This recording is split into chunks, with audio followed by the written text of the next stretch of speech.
Mr. Kumar, you always speak about clarity in your discussions. Can you please elaborate on it? First of all, namaste to all of you.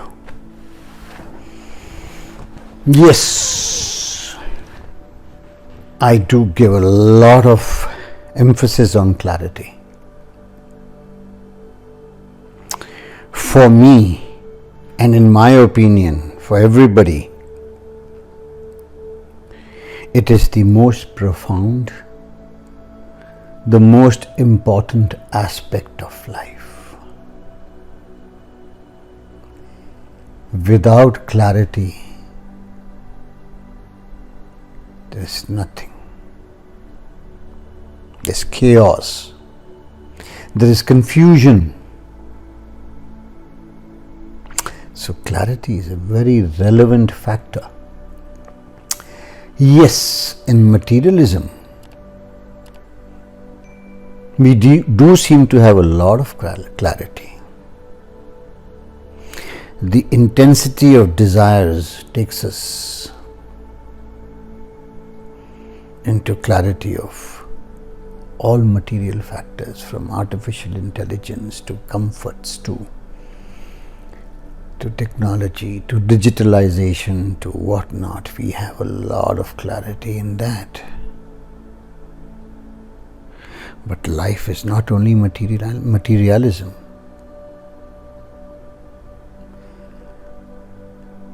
The reason being, we are spiritual beingness going through a human experience of being in body and mind. So spiritual clarity, unfortunately, is negligible. Material clarity is tremendous. Tremendous. So let's talk about, or let me tell you something as to how to cross over from confusion to clarity. You see, mind functions only in duality, like I've always said. In the absence of one, the other exists. In the absence of darkness, there is light. So either you have darkness or you have light. Same is the case. As long as materiality exists, spiritual clarity is zero. Nobody is concerned. Nobody is bothered. Nobody is bothered. Intellectually, yes, we all seem to know a lot about spirituality or spiritualism. But the evidence says otherwise.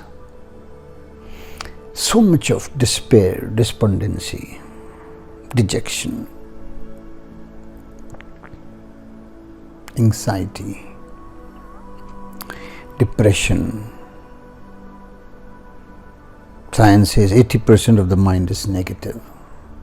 Why? Lack of clarity. Why? Because 98% of the mind is working unconsciously in a subconscious manner. Mind, which is the quantum of ours, which is what we are, the mind and the body, it has no clarity. Our thoughts keep constantly changing, chattering, fluttering. Same is the case. All human cells are going on constantly changing. There's a total change. And if the mind is not clear, the body is not stable. And mind, the problem with the mind is, in its duality, in its selfishness of me and mine, in its selfishness of beliefs, personal beliefs, turning into blind faith, is distorted with prejudices, with bias. They're basically prejudiced to what we believe is right, without being clear about it. Blindly follow. So the reason is that the emphasis on clarity is not there. Clarity is the essence of our beingness. Clarity is through intelligence, not through intellect. Intellect is borrowed knowledge from here and there, from any medium, not yours. Intelligence is your uniqueness. It's the intensity of that intelligence which brings in the clarity of whatever subject or object that you are thinking about. So it is over and above thoughts, beliefs, emotions and actions. It is the start. From clarity to intention, from intention to thinking on that subject, focused, etc., etc. So let's talk about spiritual clarity. The intelligence, the intensity of intelligence which makes things clear for you. It is that divine within. Intelligence is that insight, it's that divine. It creates that inner dialogue and not inner engineering, which many of our masters keep talking about. Engineering is with effort. It's a process of mental effort and mental action or physical action. Oh. Spiritual clarity comes with an inner dialogue between the soul and the mind, between you and what you are, bringing in clarity, checking and guiding the mind through the soul. And why it's not there? Because nobody knows what the soul is or what the role is of the soul. What is the soul exactly? What role does it play?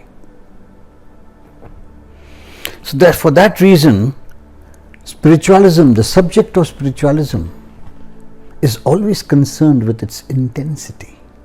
The suffix of NESS, awareness, consciousness, wholesomeness, oneness, togetherness. What is that intensity of these beautiful words? Is declared by its suffix and not by its prefix, which our masters love to add. Mahatma, Swami,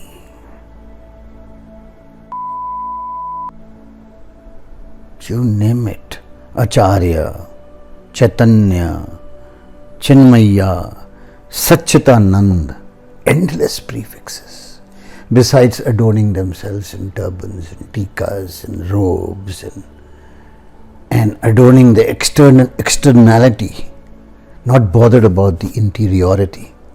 The externality is more important to project to the others for their name and fame. For the name and fame.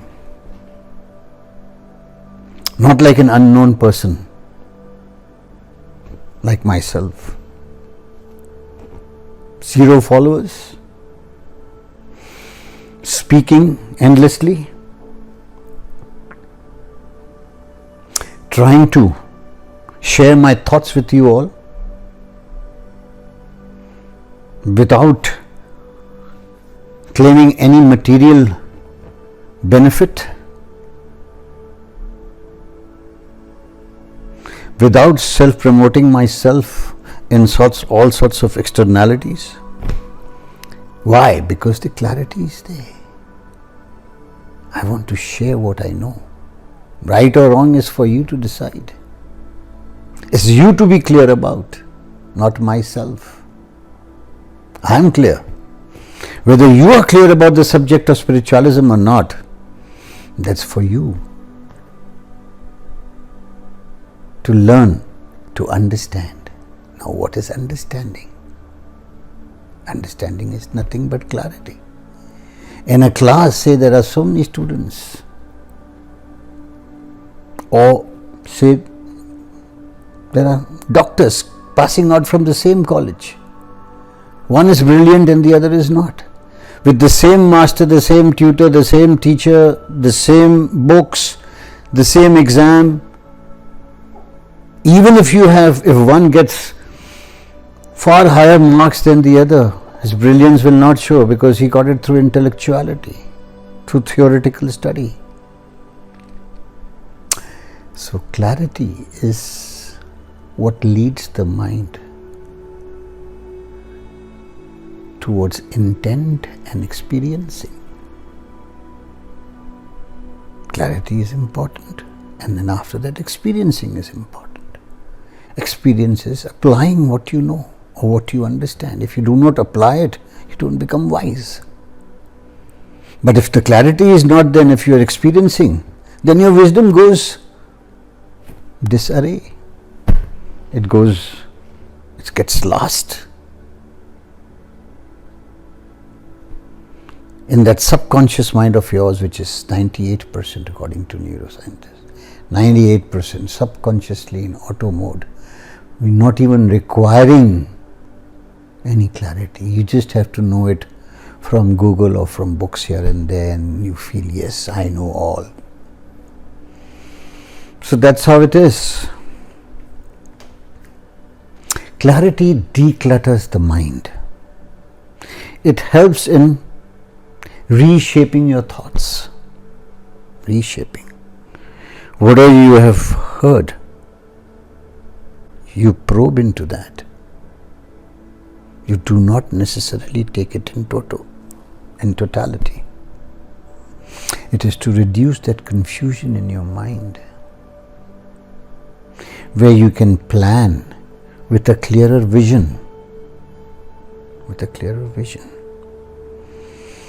So,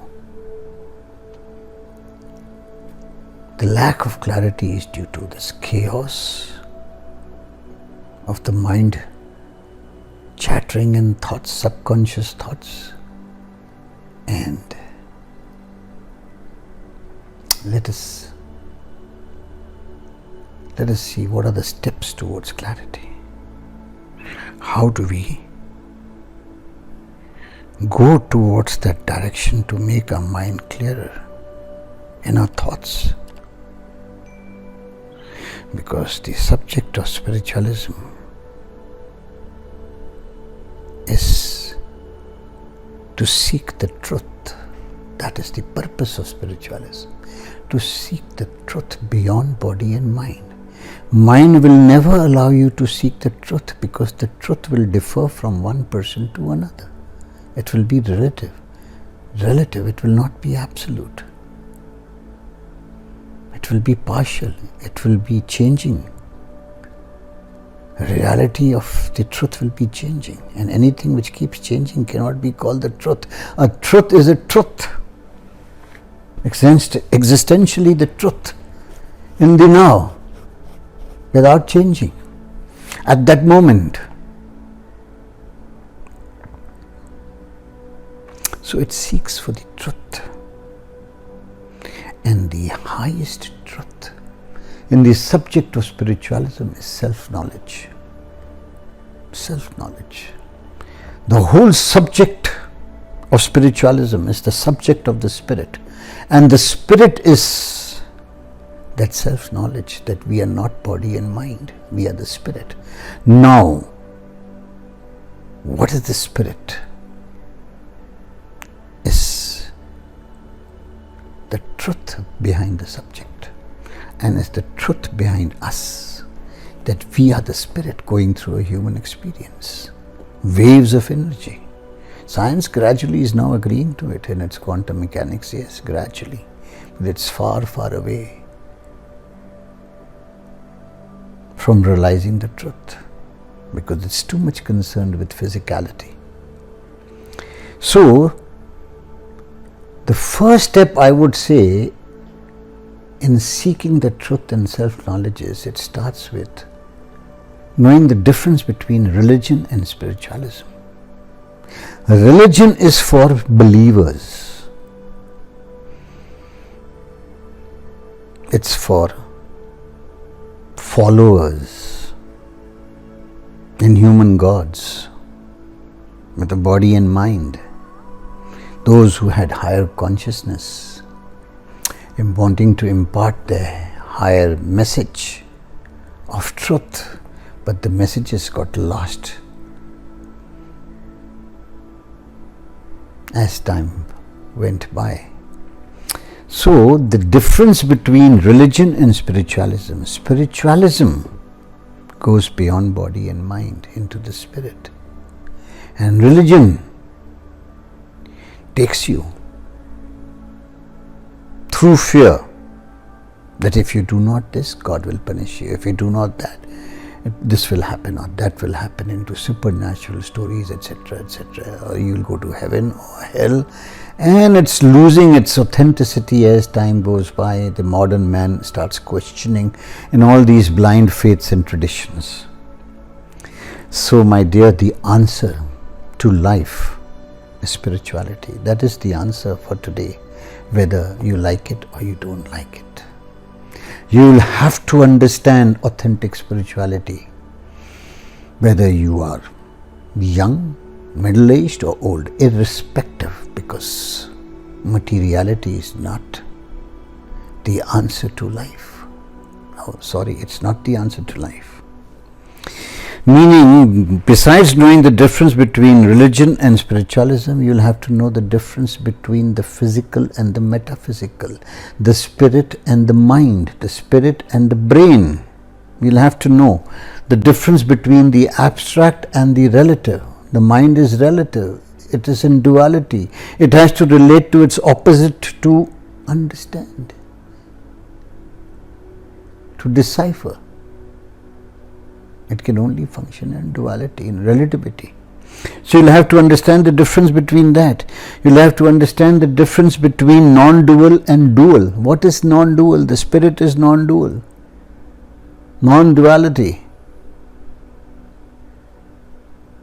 You'll have to understand the difference between mentally being active and consciously being contemplative. Consciously being contemplative. You'll have to learn that. How? Through self-observation, through self-awareness, to be constantly alert, attentive and aware, to constantly have an inner dialogue where you're alert, attentive and aware as to in which direction your thoughts are moving, your feelings are moving, your emotions are moving. So you'll have to start being aware of your body, then of your mind, and then of your awareness itself, past awareness, so that mind does not exit here and there. So how to be constantly alert is very, very important. How to go beyond beliefs, rigid beliefs turning into faith. How to go beyond that. And until and unless you know the subject of spiritualism, how can you go beyond beliefs? Mind can only function in belief, not in doubt. You have to believe for your mind to function. Okay, agreed. To a certain extent, not fully. So you have to free your mind from that chattering thought through meditation. Silence the mind. And last of all, be balanced. Material is as important as spiritual. Right now it's 98% material, 2% spiritual. Please create a balance where you celebrate material life with your third eye open, and that third eye is exclusively meant for clarity. Exclusively. That is the third eye. The eye of awareness. The eye of being clear-sighted. The inner vision, the inner perception, the inner dialogue which comes through your soul, the witnesser, which witnesses, which watches the mind. Make it a constant habit and you will acquire clarity. Thank you very much. Namaste.